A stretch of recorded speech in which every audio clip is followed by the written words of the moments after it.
Bom dia, bom dia, bom dia. Hoje, segunda-feira, dia 12/7/2021. Vamos lá, meus filhos. Bom, é o seguinte, né? A sexta-feira foi um tipo de um sabadão para nós, né? De fofoca aqui, tá? Mas foi no estado de São Paulo. Só que a Bovespa fica no estado de São Paulo. Então a questão das bolsas não abriram. Mas o câmbio trabalhou por um períodozinho pequenininho, mas trabalhou porque precisava fazer essas questões de conversão, afinal não era um feriado nacional, e sim local.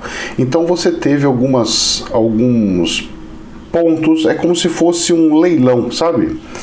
Que você pega e abre e fala assim, quem tem tantos aqui, estão querendo vender por tanto, comprar por tanto, aí vai fechando, como se fosse o leilão da bolsa, é mais ou menos isso, tô chutando para facilitar o entendimento, tá? Deixa eu arrumar aqui a câmera aqui, senão fica muito virado para lá.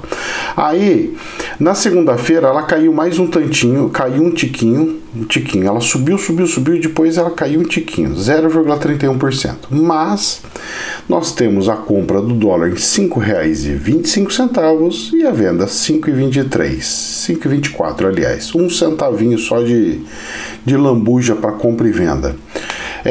Então o que acontece? Você fala assim, mas professor, fechou em quê? Desculpa, mas se você precisa do dólar, você sempre vai trabalhar com o dólar de compra, né? Que é o valor que você precisa para poder comprar o dólar, que é o valor do dólar. Vou comprar o dólar, então você precisa disso daí. O de venda é o deságio para poder ter a margem.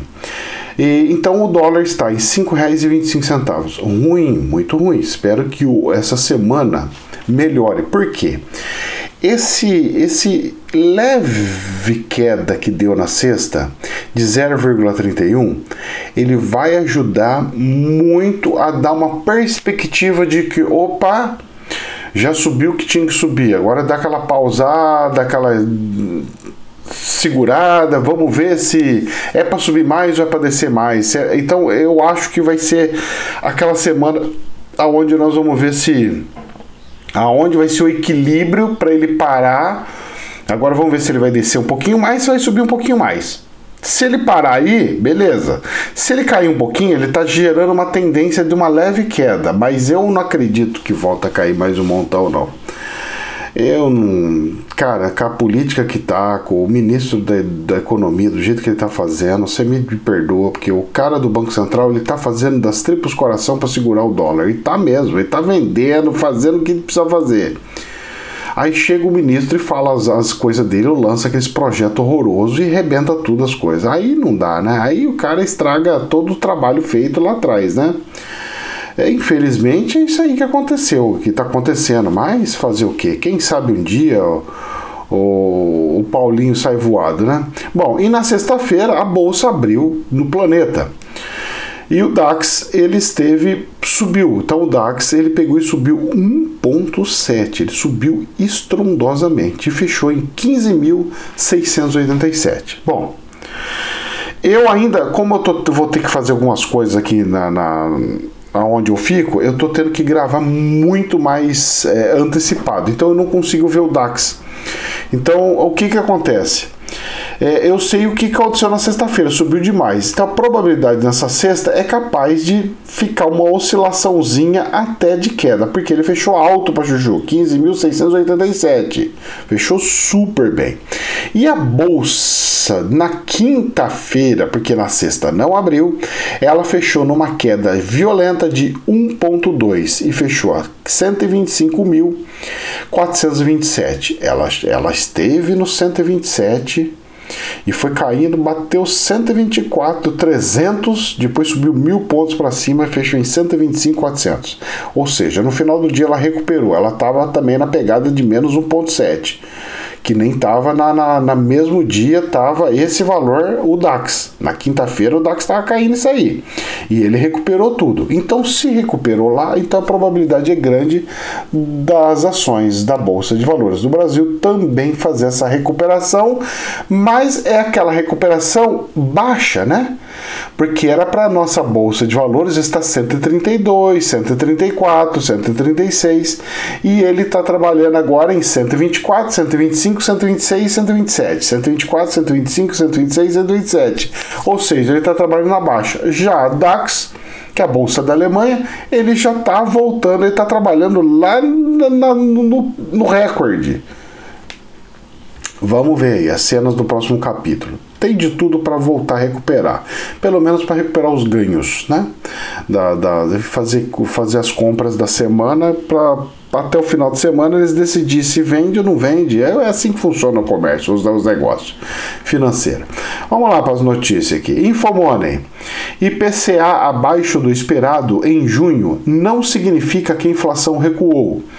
Dado ainda exige cautela, reforçam economistas. Na avaliação de economistas, pressão inflacionária e risco político devem continuar levando o Banco Central a normalizar a política monetária antes do fim do ano. Ah, política monetária, normalizar uma política monetária, o que seria isso? Com o mercado monitorando atentamente os dados da inflação, diante da forte alta dos preços nos últimos meses, que tem reduzido o retorno real dos investimentos, a notícia de que os dados do IPCA de junho vieram abaixo do esperado podem trazer um alívio, e realmente traz. Mas não deveriam, porque o dólar está subindo, e isso aí vai reverter na subida aí de novo. Ao menos essa é a opinião do Bradesco BBI. Ver apenas uma manchete que o IPCA veio abaixo do esperado pode levar a uma equivocada confiança de que a inflação finalmente começou a recuar. Parabéns, é isso mesmo. Não é assim que funciona e não é assim mesmo. Então vamos ver como é que ficou o número. No último mês, a inflação medida pelo Índice Nacional de Preço ao Consumidor, o IPCA, apresentou alta de 0,53%. Ante maio, abaixo da expectativa dos economistas pela Refinitiv, de alta de 0,59% na comparação mensal. Com o resultado, o indicador acumula alta de 3,77% só em 2021. Em junho. Então, se você dobrar isso, então são 6 meses, se você dobrar isso daí, vai dar mais ou menos 7%. 7 é alguma coisinha, mas 7%, vamos arredondar para baixo aí, 7%. E 8,35% nos últimos 12 meses. Ou seja, ele está acompanhando ano após ano uma média de 7 a 8% de inflação por ano. Altíssimo, gigantesquíssimo, e eu lembro do tempo onde os nossos ministros, que eram regidos pelo plano real, eles faziam das tripas corações, travavam o país, o crescimento do país, faziam o que tinha que fazer para segurar o câmbio e jamais deixar uma inflação, um índice inflacionário, passar de 4%. Era sempre 3, 2,5, 3, 4 no máximo. E nós estamos dobrando isso daí. Certo? Dobrando. Dobrando significa risco altíssimo. Se bater na casa de uns 10, 12 IPCA, pode escrever que a inflação quebrou suas barreiras e ninguém mais segura o dragão. Isso é um fato. Vamos dando sequência aqui nas informações aqui, nas notícias. Infomoney, Verde, 2 pontos, que é uma agência lá, né? O governo dá proverbial tiro no pé, fecha aspas, com reforma tributária e discussões do texto já abala sentimento econômico. Em carta, gestora do renomado Luiz Stumber, a Verde, disse que texto enviado pelo governo pode atrapalhar sentimento de otimismo com o avanço de vacinação. Muitas pessoas pegam e falam o seguinte para mim: professor, por que a economia, se ela é matemática, se elas são números, por que tem esses negócios do sentimento? Olha, tem o sentimento, então o sentimento é de que vai crescer, então a economia começa a melhorar, o sentimento é que vai fazer não sei o que lá. Por que sentimento? Porque é o seguinte, a economia é formada por humanos, comprando e vendendo. Então, quando os humanos começam a ter sua fé estimulada, os humanos que são empresários, eles investem na empresa. E os humanos que são consumidores, eles gastam, porque eles falam assim: eu não preciso guardar o dinheiro porque eu não preciso mais ter medo, porque o meu medo já foi embora, então eu posso gastar. Agora, quando a pessoa está com medo, o que ela faz? Ela pega o dinheiro dela e guarda, segura, fica guardado. E quando você tem algo, tá otimismo, tudo crescendo e tudo fluindo, você pega e fala assim, não, vou comprar, vou aproveitar e resolver isso, aquilo e outro, porque eu sei que no próximo mês eu vou receber meu salário, no outro eu vou receber também, no outro eu vou receber. Não vou ser mandado embora, porque está crescendo, está tudo fluindo. E não é o caso. Então o sentimento é por causa disso, tá? Para tirar a dúvida de quem me perguntou. Vamos lá. O Infomoney. Rendimento real da poupança fica negativo em 12 meses, até junho pelo 10º mês consecutivo. Segundo Economática, recuos assim não eram vistos desde outubro de 1991, Plano Real 92. Mesmo assim, captações da poupança foram expressivas em junho.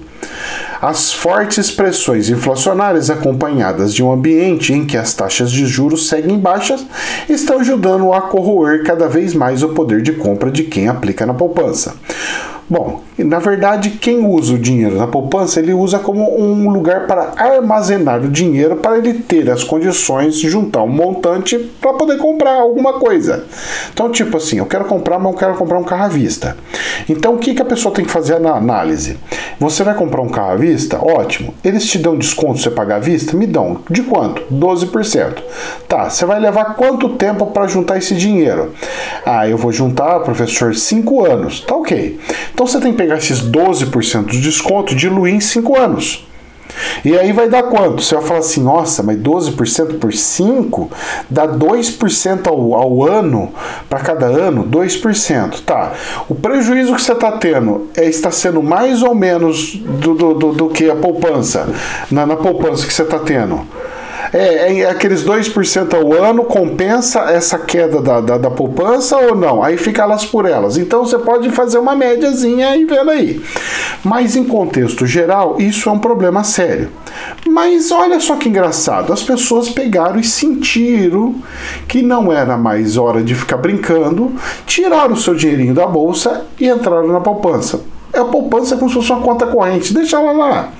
Assim que eu percebi que as coisas melhoraram de novo, parou essa muvuca de guerra política, eu pego e volto para o mercado financeiro das bolsas e pego o crescimento da bolsa.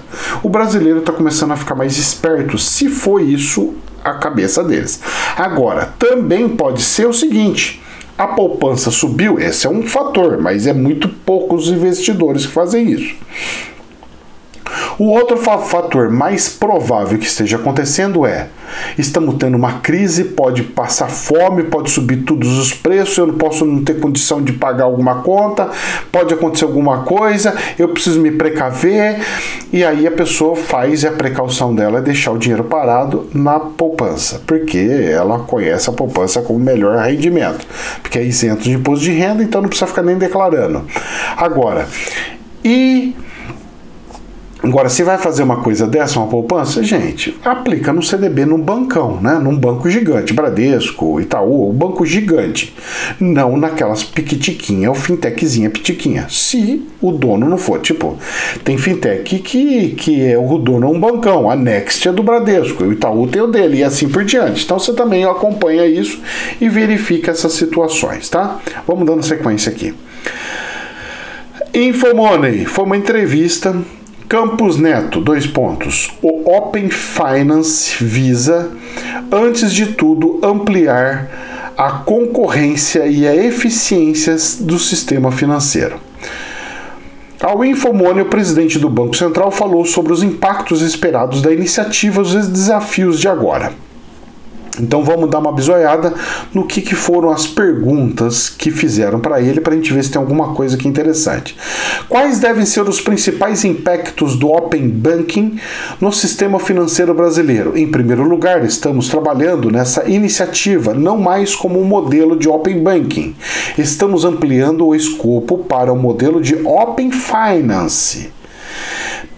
Pretendemos unificar sob um mesmo guarda-chuva diversas iniciativas de digitalização de serviços financeiros e um amplo escopo de dados como os relacionados a investimentos, seguros e previdência.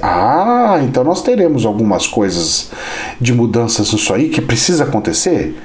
Porque é um absurdo um banco não poder vender um seguro do próprio banco. Ele tem que jogar numa corretora para vender.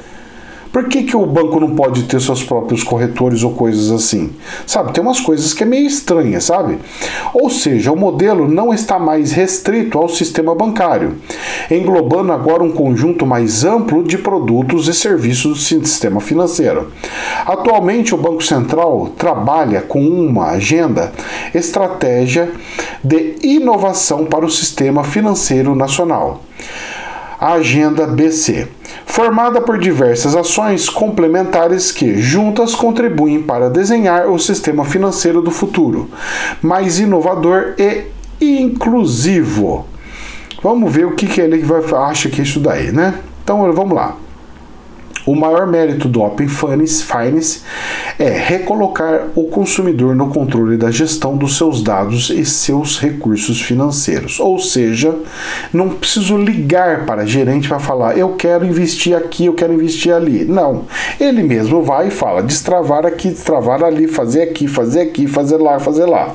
Só que é o seguinte, meus queridos, tem que ser igual ao do Bradesco, tem que ter totem, tem que ter um aparelhinho que sai uma senhazinha lá e coisa lá, porque se der tanto controle assim e não tiver o controle, fica igual esses bancos de alta tecnologia que eu entro no celular e já vejo tudo, eu sou um sequestrado, o cara fala, bota seu dedinho, eu tenho acesso ao banco e faço o que eu quero no seu banco, como se fosse você. Aí não pode, aí não dá, aí é um perigo danado. Vamos ver as cenas do próximo capítulo. Infomoney.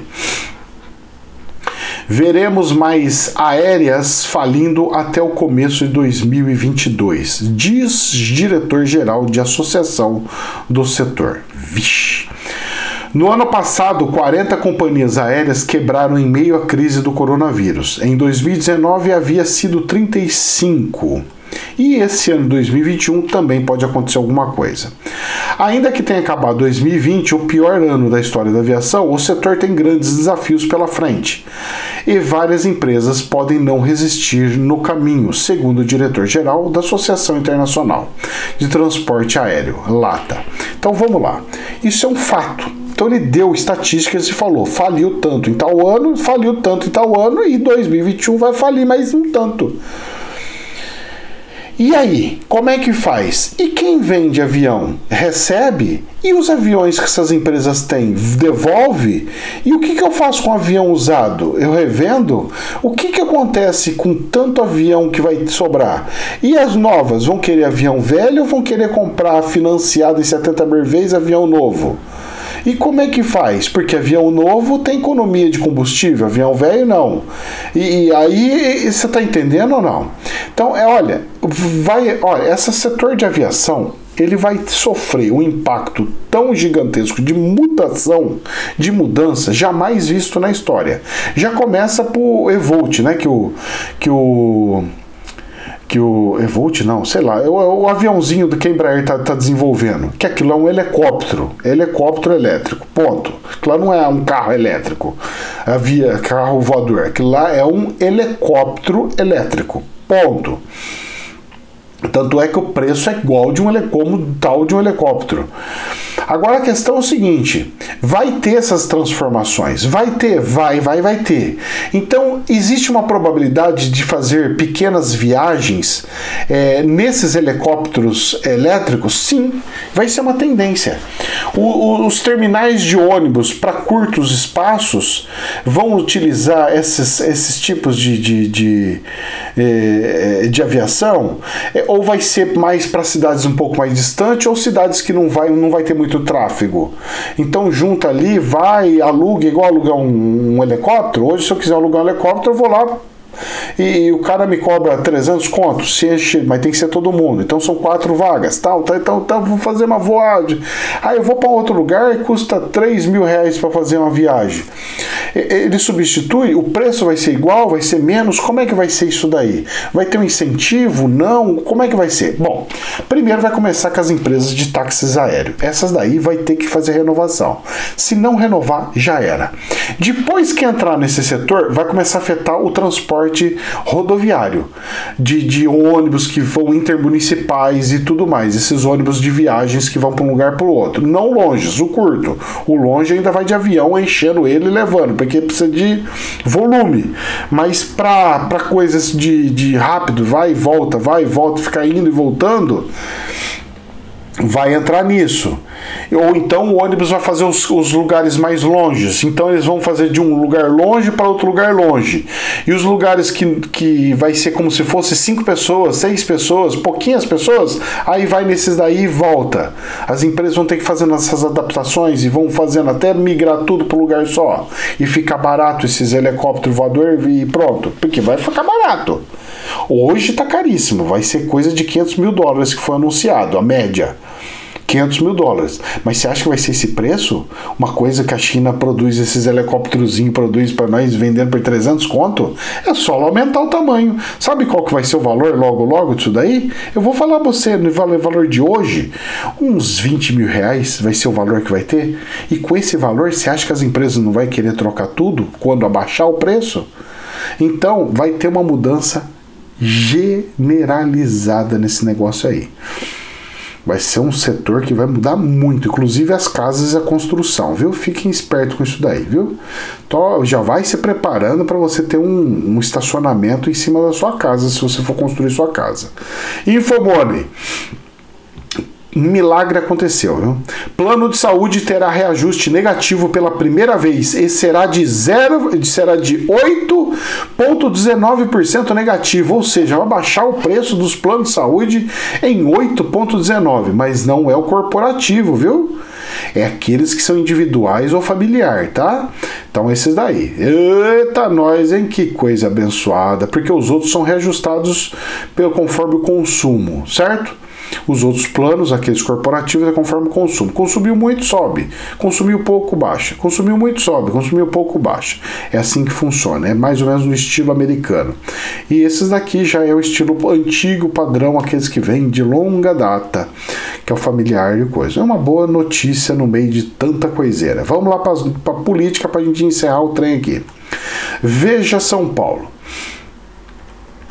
Pela primeira vez, maioria defende impeachment de Bolsonaro, diz Datafolha. Bom, pouquinho em pouquinho estão cadenciando isso daí. Primeiro começaram a mostrar Lula como candidato, né? Melhor do que ele, ou seja, colocando sempre um candidato totalmente horroroso, que não deveria nem colocar ali, não deveria nem poder se candidatar, mas o jurídico do país falou que pode. Então, mas ainda corre risco de cair numa segunda instância aqui e travar a votação, hein? Escuta o que eu tô falando, hein? Escuta o que eu tô falando, hein? É capaz de não conseguir nem Lula nem Bolsonaro. Escuta o que eu tô falando. O cenário está se formando de tal maneira que é capaz de não ir nem Lula e nem Bolsonaro conseguir candidatar lá. Só que eu falo uma coisa para você. O Bolsonaro pai, porque surge o Bolsonaro filho entrando no lugar do pai, se isso acontecer. Mas eu como médium, eu não consigo enxergar o Lula saindo candidato no próximo ano. As pessoas falam, mas ele tá ali. Cara, eu não sei o que vai acontecer, mas eu não consigo ver. Eu tento ver, não consigo ver. Então fica aí, eu não sei se vai acontecer ou não vai. Mediunidade não é assim, né? Eu não sou profeta e não sou nem lá. Eu só pego e tento ver algumas coisas e repasso para frente. Agora, se as pessoas têm problema de xaropês da cabeça, aí é problema da pessoa, certo? Tem que respeitar a minha mediunidade, ponto final. Se você tem outra crença, outra coisa, o problema é teu, não é meu. E se você leu na Bíblia que o problema é teu, não é meu. Eu leio da minha forma e interpreto da minha forma. Se você lê da sua, beleza. Porque tanto é que tem uma Bíblia só e um monte de religião diferente. Tem a católica, que é totalmente diferente da evangélica, que a Bíblia é a mesma. Pois é assim que funciona. Vamos lá, voltando para cá, porque isso é assunto da espiritualidade. Espiritualidade é no canal principal. E não esqueça, hoje tem live 8h30 da noite. Vamos lá. E no Estadão, saiu para a gente encerrar, porque já vai endossando isso que eu estou falando para vocês. Kassab, 2 pontos. Bolsonaro mostra uma face que não mostrou em 2018. Ou seja, ele já dá aquela alfinetada falando que... Ou seja, o que está acontecendo? O que eu vejo que o Senado está fazendo? O Centrão quer ter o poder de novo. E eles não gostam desse negócio de ficar tudo para uma esquerda e tudo para a direita. Eles não gostam disso. Eles não gostam disso. O Centrão não gosta. O Centrão gosta dele sempre comandar. Eles sempre estiveram por trás e sempre comandaram. E no governo do Bolsonaro eles perderam um certo poder. Pode falar que não, mas perderam o poder que eles tinham. E o que acontece? Perdendo esse poder que eles tinham, eles não conseguem fazer obra, entregar algumas coisas para fazer eles sempre ficar ali, manter ali, ganhar eleição atrás de eleição.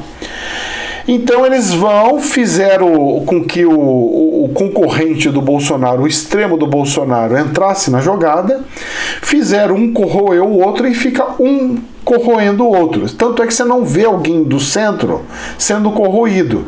Você vê o Bolsonaro ser corroído, o Lula ser corroído. Você vê os dois sendo corroídos e o Centrão numa boa lá. Falou assim, olha lá, os dois brigando e a gente andando. Enquanto os dois brigam, eles vão se enfraquecendo, tanto um quanto o outro. E a gente lá no meio vamos montando um alicerce. Quando a gente tiver todo o alicerce pronto, a gente fala assim, gente, a melhor solução não é nem aqui nem ali, é essa daqui que eu vou apresentar para vocês. E nesse meio do caminho eles vão fazendo algumas propostas, eles vão colocando, coloca esse, vamos ver, expectativa, o que sai nas pesquisas, esse não, tira, coloca esse não, tira, esse aqui não, tira. Eu falo para vocês, porque eu estou ainda, porque eu saí como candidato a vereador pela primeira vez da minha vida, pelo partido desse gajo aí, do Kassab, PSD. Aqui em Campinas eu tenho total liberdade para falar, fazer o que foi. Tanto é que o candidato a prefeito aqui era um bolsonarista afinco. E também tinha no meio do grupo petista afinco, lulista afinco. É engraçado, né? O PSD ele é um partido laico. É laico. Vocês podem falar que não é laico, mas é laico. Tinha macumbeiro, espírita, tinha de tudo ali. É incrível, eu achei maravilhoso. Bom, mas aqui em Campinas, né? A experiência que eu tive. Agora a nível nacional muda, porque vai mudando conforme as culturas. E conhecendo um pouquinho só o Gilberto Kassab, ele é muito inteligente, ele é muito estrategista, ele é um engenheiro. E como um bom engenheiro, ele gosta de cálculo, então ele pega pesquisas e vai fazendo cálculo, calcula daqui, calcula de lá, ele gosta disso. E aqui na minha cidade, em Campinas, é a mesma coisa, o cara pega tudo que vai fazer, não, eu preciso ver na pesquisa. Ah, você não decide porque você quer? Não, é pela pesquisa. Os caras são técnicos, eles vão... É aquela raiz de engenharia no sangue.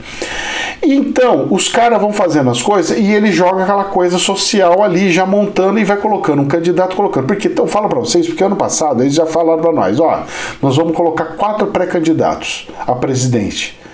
Nenhum dos 4, testaram todos os 4. Chegou ali na frente, eles pegaram e falaram assim, agora vamos ver esse outro. Agora nós vamos... Então eles estão vendo, eles estão testando candidatos para ver qual é o resultado nas pesquisas. Quando eles tiverem um valor que eles falam assim, opa, esse valor eu consigo dobrar ou triplicar, opa, ele atingiu 10% de intenção, perfeito, era o que eu preciso. Eles estão procurando isso. Então, quando ele chegar e tiver alguém que tiver 10% de intenção de voto, você fala, mas 10% não ganha, mas não interessa. Eles vão falar, esse é o meu. Chama o cara, fala, vamos trabalhar com você que você vai ser o nosso candidato. E aí eles fazem todo o trabalho e pegam essa destruição das 2 pontes e faz subindo. Faz igual a plantinha germinando na terra. E faz nascer. E faz nascer. E posso falar uma coisa para você? Como eles são do centro, se esse for pro segundo turno com esse que estava aqui vem com esse. Se esse for pro segundo turno com esse que estava aqui vem com esse. Você está entendendo? Aí eles ganham. É o pensamento deles. Então, exemplo, foi para o segundo turno, Lula com candidato do centro. O Bolsonaro vai pegar e vai para o centro, não vai deixar o Lula ganhar, porque eles sempre foram inimigos. Foi o Bolsonaro com o do centro, o Lula vem para cá, porque eles não vão deixar o Bolsonaro entrar, porque eles são do centro. Vocês estão entendendo mais ou menos como é que funciona? Tudo estratégia tudo estratégia política, gente. Olha, quando vocês começarem a ver toda a parte política como estratégia política, vocês vão parar de ficar vendo essa briga de marido e mulher, sabe? Porque você fica vendo aquelas briguinhas, você fala assim, rapaz, essas briguinhas aí também sem fundamento. É tudo cenário, é tudo coisa assim. Só que é o seguinte, mexe com a cabeça das pessoas e faz surtir ação gerando reação. Que nós vemos aí, e depois chega na hora, a pessoa, eu não sei pra onde vou, pra cá, e aí acontece as coisas que tem que acontecer. Gente, jamais é verdade absoluta, que Deus nos abençoe. Namastê.